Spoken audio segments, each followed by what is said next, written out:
Hello বন্ধুরা, Emily কিচেনে সবাইকে স্বাগতম জানিয়ে আজকে রান্না করব আমি বাঁধাকপি দিয়ে তরকারি। এই যে বাঁধাকপির জন্য আমি প্রথমে বাঁধাকপিটা ভাপিয়ে নিয়েছি। এবার কড়াইতে পরিমাণ মতো তেল দিয়ে দিচ্ছি। এবার দিয়ে দেবো জিরে আর তেজপাতা দিয়ে দিলাম। এবার দিয়ে দেবো তেজপাতা।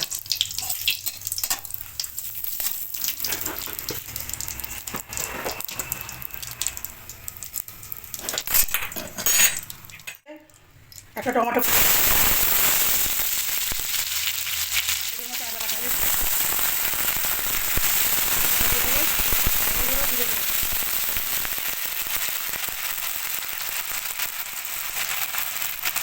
ধরে দেবো, ধীরে দেবো। এবার দিয়ে দেবো পরিমাণ মতো একটু জল দিয়ে দিচ্ছি।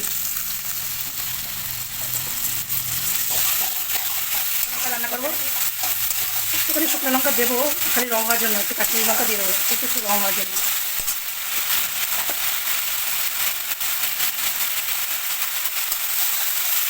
এবার দেবো পরিমাণ মতো হলুদ গুঁড়ো।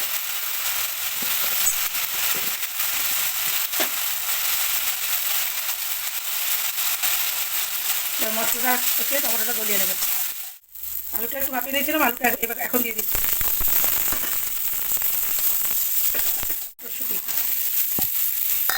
মটরশুঁটি একটু নেড়ে চেড়ে বাঁধাকপি দিয়ে দেবো। বাঁধাকপি কাঁচা লঙ্কা কেটে রেখেছি দিয়ে দিচ্ছি।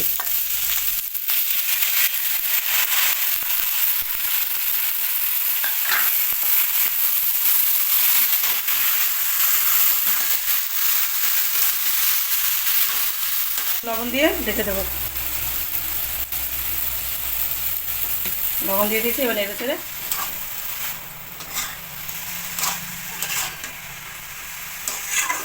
এবার ঢেকে দিচ্ছি। দেখি বাঁধাকপিটা হয়ে গেছে।